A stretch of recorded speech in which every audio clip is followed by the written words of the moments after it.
Assalamualaikum teman-teman, gimana nih kabarnya teman-teman hari ini? Perkenalkan dulu ya sebelum masuk ke pembahasan materi. Perkenalkan, nama saya Dian Sukmawinata, saya dari Prodi S1 Akuntansi dengan NIM 222012. Nah, langsung aja ke materinya. Hari ini saya akan membahas tentang pengauditan kas dan instrumen keuangan di bab 20 auditing. Nah, di sini yang materi pertama adalah jenis-jenis akun instrumen keuangan. Yang pertama ada akun kas umum, 2 akun impres, 3 akun bank cabang, 4 dana kas kecil impres, 5 setara kas, dan 6 ada instrumen keuangan.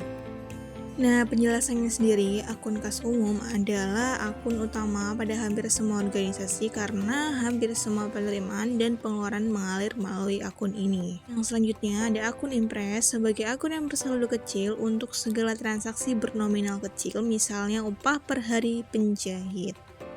Dan yang selanjutnya ini ada pengertian dari akun bank cabang, dana kas kecil impres, setara kas, dan instrumen keuangan. Yang selanjutnya, kas di bank dan siklus-siklus akuntansi.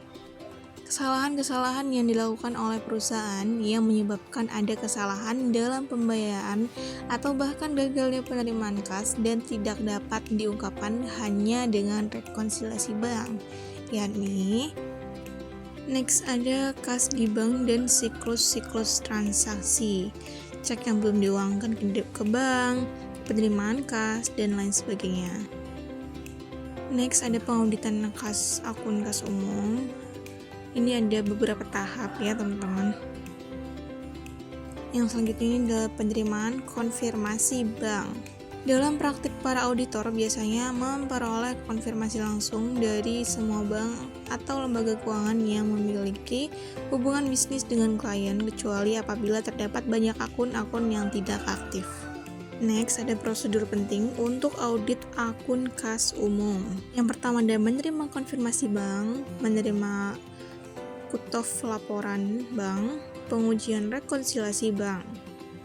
Di sini ada prosedur-prosedur berorientasi kecurangan. Ini dalam penerimaan dan pengeluaran kas ya teman-teman. Yang pertama konfirmasi piutang usaha, pengujian yang dilakukan untuk mendeteksi lapping. Mereview ayat-ayat jurnal untuk melihat kemungkinan adanya hal yang tidak biasa, membandingkan order dari pembeli dengan penjualan dalam penerimaan kasnya, dan memeriksa persetujuan lain. Memperluas pengujian rekonsiliasi bank. Auditor dapat memperluas pengujian terhadap rekonsiliasi bank apabila auditor memiliki keyakinan terhadap kas yang lemah. Dengan menggunakan pengujian kas, auditor diharapkan dapat membuat daftar semua transfer bank yang memiliki dari beberapa dari sebelumnya. Next, di sini ada hal yang harus diaudit para daftar transfer antar bank. Yang pertama, ketepatan informasi pada daftar transfer antar bank harus diperiksa. 2. Transfer antar bank harus dicatat baik bank penerima maupun penyetor. 3. Tanggal pencatatan pengeluaran dan penerimaan untuk setiap transfer harus menunjukkan tanggal pada tahun buku yang sama. 4.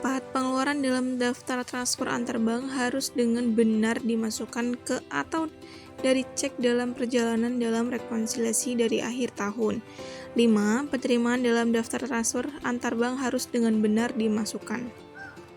Pengauditan akun-akun instrumen keuangan. Dalam pengujian, saldo-saldo instrumen akhir tahun harus mengumpulkan bukti yang cukup dan akurat untuk mengevaluasi apakah akun-akun instrumen keuangan. Next, ada pengauditan akhir tahun atas instrumen-instrumen keuangan. Yang pertama, mengidentifikasi risiko bisnis klien terhadap instrumen keuangan. Tahap pertama, menerapkan materialitas kinerja dan menilai risiko inheren tahap 2. Next, ada menilai risiko pengendalian tahap pertama. Pengertiannya sendiri, auditor harus mendapatkan pemahaman mengenai perancangan dan efektivitas pengoperasian pengendalian internal yang berkaitan dengan instansi, otoritas pengelolaan, pengukuran nilai wajar, dan pengungkapan aktivitas investasi. Oke, yang selanjutnya, merancang dan melaksanakan pengujian pengendalian dan pengujian substansif transaksi tahap 2.